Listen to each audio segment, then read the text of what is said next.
Welcome to Germain Honda! So I'm here with the Honda Moto Compacto, their new scooter. It'll do 15 miles an hour with up to a 12-mile range, and I want to show you how to unpack it first.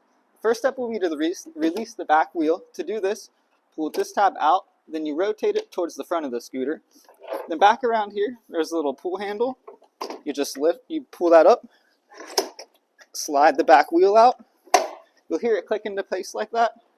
Then you twist that towards the back and push it flat in there. Next, we'll unfold the handlebars. Here at the back of the scooter, you'll see a little button that says press to release, and you can press that and pull the handlebars up. Now what you'll need to do, there's this cam handle right here. You loosen that, then you pull the handlebars up, and then down inside here, you'll see a little red latch. I don't know. And then you just flip that up, and it clicks into place, and now the handlebar is locked right here. So you can tighten up that cam handle again, and then pull this one out, and that'll actually just let you twist your handlebars into place and lock them there. Next will be the seat. It's stored down in the scooter, and when you pull it out, it's actually pretty simple. All you do is flip it up, and you'll see it kind of flips in there and latches onto that. Then you pull that down, and it's ready to go. You slide it on here. The smaller end does go towards the front of it, and that'll lock into place there.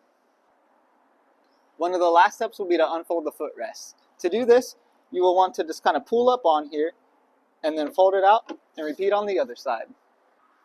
And the very last thing will be make sure the handlebars are locked into place. To do that, just pull up and you'll hear it lock in there. Tighten that and then you're ready to go. Now to turn it on, you'll see a power button up here. You hold that and it'll flash in its loading screen. There are two different drive modes. We usually recommend this drive mode 2. It has a little bit more power and you don't have to kickstart it. And you just double tap that to get into drive mode 2. The throttle is right here and you're ready to go. Thanks for joining us on some new fun. See you next week.